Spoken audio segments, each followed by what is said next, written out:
What's going on, guys? Welcome back to another Nick 4K video. As you can tell, I am still a little sick, but I should be good to go in the next couple videos. Guess we'll see. So please pardon my voice. Today we're checking out a video from Jamie Tomei. We checked out like one or two videos from him before. He's an awesome content creator and he has a massive collection. The video is why DVD is still king in 2024. I am someone who, when I buy something, I want the best version of it, right? That's just how I am. I know some people don't really care about that. That's understandable. And a lot of people have to deal with their budgets. DVDs are the cheapest versions of the format you can get at this point. I mean, you can get like VHSs and stuff like that, but I mean like disc formats. You got DVD, you got Blu-ray, you got 4K Blu-ray. I will always go for the 4K Blu-ray. If a 4K Blu-ray is not available, then I'll go Blu-ray. If the Blu-ray is not available, I probably won't even go DVD. That's just me.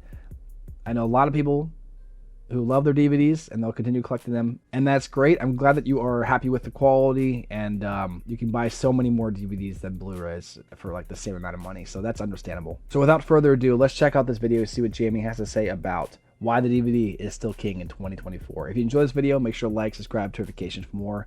Let's begin. Has been around for many generations now, at least 20 to 30 odd years. This technology debuted in the 90s, and it is still one of the biggest sellers of physical media even today in 2024. Why does it have such a staying power? And why do people keep going back to DVD? It just doesn't make sense that in a modern age that people would draw towards DVD.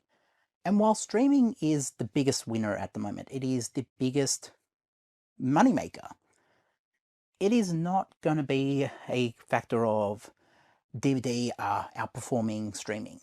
But when people look at physical media, a lot tend to go towards DVD. And it's because it's so readily available and so cheap at the moment. I mean, you might say, okay, I'll get Roger Rabbit on 4K. You might get Roger Rabbit on 4K for 20 bucks. And that's okay. Like, for what you're getting, it's a 4K disc. You might even get a Blu-ray like, what's a movie here? Like Hollow Man. You could get a movie like that for a couple of bucks, maybe $6. You can get a movie like that for $6 on Blu-ray. But if we're talking DVD, you can get something like, I don't know, what's something here? Kung Fu Hustle. You could probably get that for a few cents. The cover's not great, because it was pre-owned, but you could get so many different things, like the original Like I Grudge, said, you know? This yeah. is Juin. I don't know if I'm pronouncing that correctly, but this is The Grudge, Japanese version of The Grudge. It is really interesting to see movies like this available so cheap. And while it's not going to have the same impact as a Blu-ray or a 4K in terms of video quality, you can still watch the movies that may not be on digital. I don't know if you can find that on digital, the original Grudge. But so many people can't see the difference between DVD, Blu-ray, let alone Blu-ray and 4K. Yeah, so for me, I would say that like if I didn't have a good internet connection for streaming, slash if I didn't have the budget for Blu-rays and 4Ks, I would 100% go and buy as many DVDs as I could, because you can get them, like you said, for like 25 cents a piece, sometimes less. You know, you can find like bundles of 100 DVDs for like $10 and stuff like that. Even less than that if you're really good at searching for stuff online or whatever. DVDs are definitely one of those things I will always recommend when it comes to if you have a budgetary situation. If you are a new collector who has no DVDs, I would probably recommend starting with Blues, because then you won't have to worry about getting I feel like a lot of new collectors think like, okay, I'll start with DVDs, and if they're good enough, then I'll move the Blu-rays and move the 4Ks. But the problem is, once you start buying DVDs, you can sometimes get yourself stuck in that situation, because the thing about DVDs are, when you buy them, they're hard to resell them. Blues you can still resell, 4Ks you can sell like nothing. But when it comes to like DVDs, there's not really a return on investment when it comes to them, besides the fact that you have them on your shelf and you will always be able to watch whatever you want, whenever you want. If I was someone who did not necessarily want the best quality, like I have a 4K OLED, so I want the best I can get. If I was someone who did not care about that, who did not want to pay a streaming service, or who didn't have the internet good enough to do streaming services, then DVD is 100% fine, I would say. But I would say this, and sometimes I get some flack for this, and I really don't try to sound like I'm hating on the DVD format at all, because the DVD format Got to show some respect to it. Without that, we wouldn't have Blues, we wouldn't have 4K Blu-rays. DVD format was amazing back in the day. But I honestly think that as physical media, if we want it to stick around, we have to continue to support the next level of formats. And DVD is just behind. So what I would say, if you're a new collector, start with Blues. But if you really do have limited budget, then do DVDs. Now, that is just my opinion. I could be wrong, but that's how I feel. And that is why it has such staying power, as well as being so accessible. I mean, there are stores I go to where I can buy DVDs for basically a bag full for a couple of dollars. Now, given there are stores that I'm having a bit of a standoff at the moment, one of which is being the Salvos, the way that's marketed is kind of misleading, where they tell you, it's kind of marketed like Goodwill in America, where come in, fill a bag, take some DVDs, it helps us out, it all goes to charity at the end of the day. But then I had an instance the other day where I was like, okay, cool, I'm going to go buy that, and it's also helping support charity. It's going to help support people in need. And then you get to the counter and they're like, oh, you can't buy that one, you can't buy that one, that's got a sticker, no, that's worth more money, no. No. Dude, bad vibes. Like, yeah, that's I don't want to lame. buy here. But you know, most people, most corporations around the world are like, DVD, a lot of people are donating the DVDs. For the people still buying them, most people will meet you halfway. Most like CEX, even JB Hi-Fi have really lowered DVDs to the point where you can get a brand new DVD. Like, I think I'd probably pay $15 for this one, but you know, you could probably get a brand new DVD from JB for about $5. Like, they're pretty cheap. And on the secondhand market, as I said, CEX are a really good shop. The Salvos, to the most part, are really good as well. I mean, there are stores that I'm having to stand off with, but that's not all stores. Salvos still help a lot of people. Vinny's as well in Australia. Yeah, when he says salvos, he means like Salvation Armies, like he meant Jubilee, stuff like that. You just never know. It really depends on the person behind the counter. Sometimes you get like someone who just like kind of takes their job a little too serious, you know. And then there's like the people that are just like, all right, yes, I understand why I'm here. I understand what I'm doing here. Here, just take what you want. It doesn't matter. And then you got people who are like, well, hold on now. I'm the king of these parts. I decide what goes in here. That's right. Sorry, can't have that DVD. Nope. It's got a sticker on it. Sorry, nope. Don't work that way. And I know you're going to see stuff like that everywhere you go. There's always that one employee who just kind of takes his job a little too serious. That's just the way it is. But yeah, just work with what you got. And if someone tries to give you lip, honestly, just go find a manager. Usually the manager can just settle that right away. But unless, of course, you're dealing with the manager, then, you know, it is what it is. They're kind of like the Goodwills where you can go and fill bags and they'll pretty much work with you.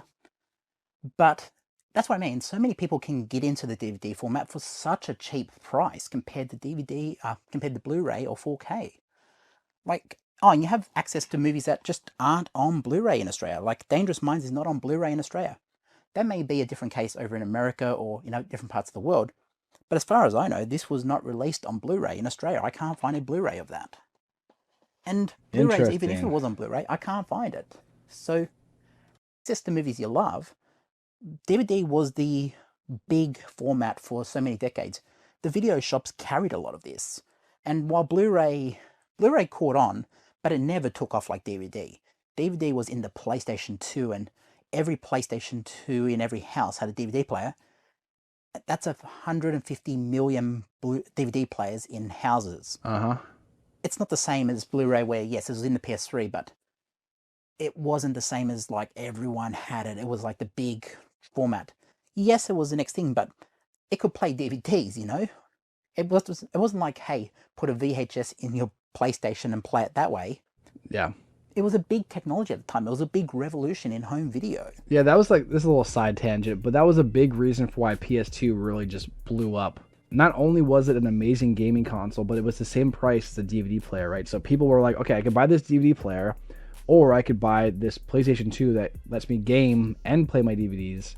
Why would I not do that? So that's another reason why the PlayStation 2 really blew up the way it did. And for those of you who might be younger, who weren't around for that generation, the PlayStation 2 was a banger, man. It's still one of the best consoles to ever exist, in my personal opinion. And it was a transformation from the previous optical disc format, which was Laserdisc.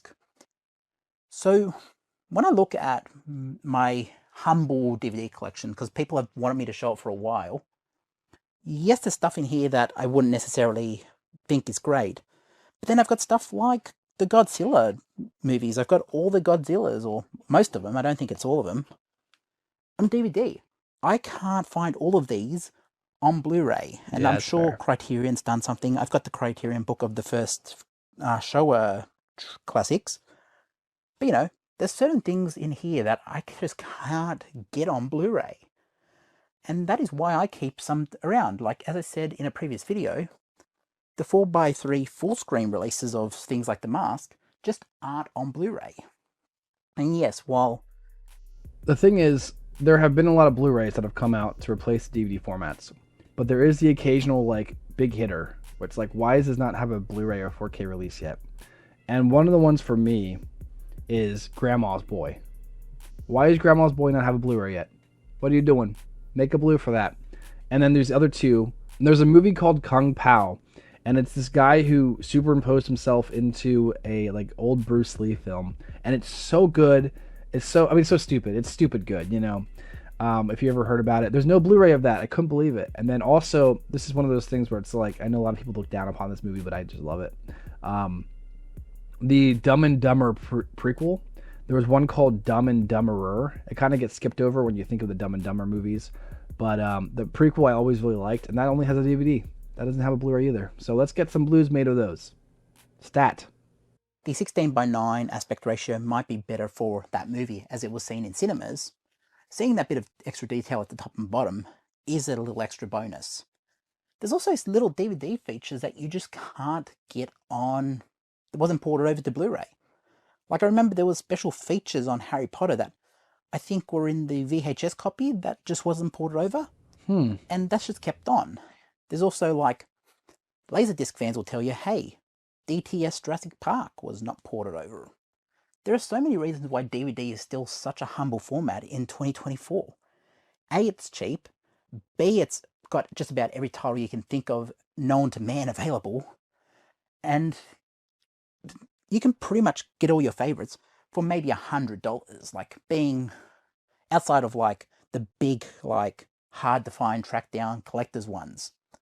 You can get basically most of your favorites for probably $100.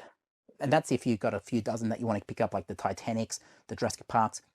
You can probably get Jurassic Park for 50 cents at like places like CEX and the Salvos. Let me check this out quick. So I just noticed he has two versions of the Napoleon Dynamite. There's one here and there's one here. I wonder what the difference is. I guess they're just different like regions. This one's, I guess, is that the American version there, or the Aussie version, I guess? And then this would be like the UK version. Okay, so this might be a weird take, and I understand if people think this is strange, but whenever I see these stickers from these different countries on these like cases and stuff, the value of the items go down for me. I don't know, that might just be me, but whenever I see those on my Blu-ray slips or my 4Ks, if I ever see the UK one there, and there's like the American version, and the UK one it's even $10 cheaper than the American version, I will still opt in to get the American version just so I don't have to get that sticker on my movies. That might just be me, but it just bothers my brain. I don't know. Let's continue.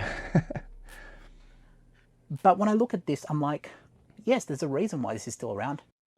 I mean, I've got IMAX movies up here. You don't see stuff like this on formats like Blu-ray and 4K. I would absolutely love a IMAX certified Blu-ray 4K line. I would pick those things up in an instant if they were certified with IMAX and had the IMAX countdown opening it. I would buy it in an instant. But, this is still a pretty good thing. It's got the IMAX aspect ratio, I believe. And it's certified by IMAX, so it's like, it's as seen on TV. Take that with a grain of salt. But, there's little things in here that I'm like, yes, I need to retain it. Also, the little humble thing of like the old video shop days, that's got DTS in it too. Obviously, DTS is an older technology sound before THX and all that took off. And it's also got the Video Easy logo on it, which is pretty cool. But yeah, if you're ever wondering... Real quick, I gotta talk about Danotopia. I remember that show. It was a UK show, I believe, but they'd sometimes air it in America. And I remember being like, I was a dinosaur kid, I loved Jurassic Parks. I think I watched the first Jurassic Park when I was 5, and I absolutely loved it. I remember my mom thinking I was gonna be scared of it, but I loved it. I loved The Land Before Time.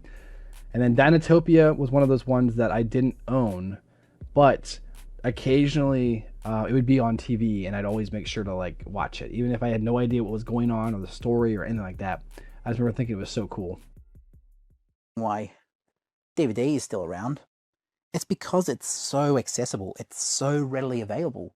It is everywhere. And it is so cheap to get in. If you're starting your collection, I've recommended in more than a few videos, start with DVD and work your way up. If you decide, hey, DVD is not cutting it for me, I might go to the Blu-ray version. And for my certain movies that I think like Jurassic Park or like a Jaws or Titanic, Blu-ray might be the way to go. But there's no way to say, hey, Titanic on DVD is nothing to laugh at. Like, it is still the movie. It is still going to play perfectly as long as you've maintained the disc and it's not scratched. And this is an alternate cut of what is out there at the moment. This is the original theatrical version. Cameron in 2012 changed a lot of aspects of this movie. Oh, okay, that's interesting. Interesting take. When like Kate that. Winslet's on the door singing "Come Josephine" on my flying machine. The sky was changed in that theme. And that version I just showed you maintains the original.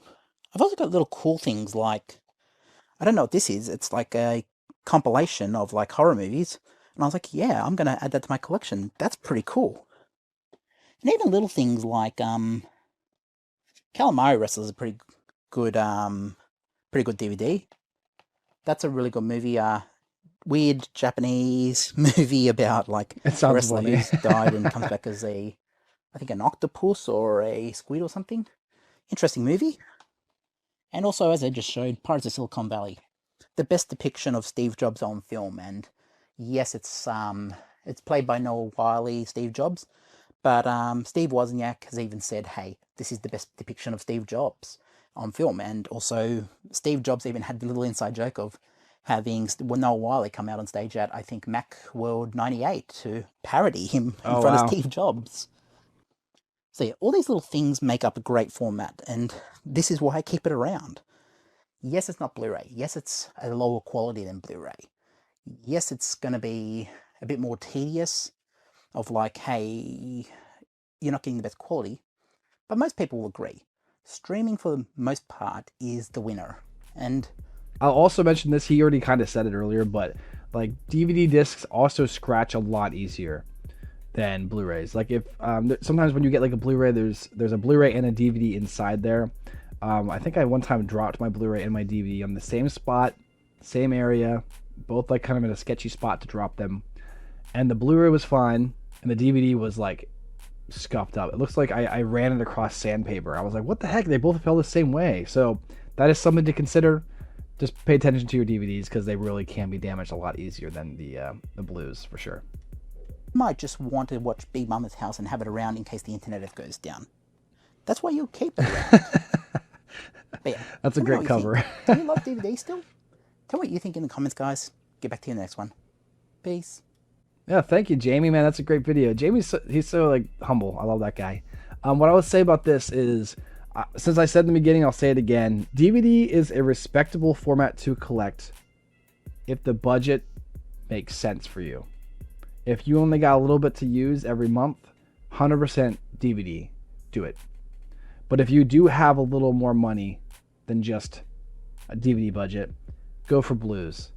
That is one thing I will always suggest to people because I feel like DVDs, while they will always have some sort of value to a person, depending on like if someone likes the movie or whatever, a Blu-ray is going to get you further, and there is more of a resale value to a Blu compared to a DVD in the future if you ever decide to, quit your collecting ways and leave the world of collecting. You can do that. But frankly, at the end of the day, do what is right for you. Do you still collect DVDs? Do you collect Laserdiscs or VHS still? Let us know in the comments below. Make sure to like, subscribe, turn notifications for more. And until next time, guys, I'll catch you later. Peace.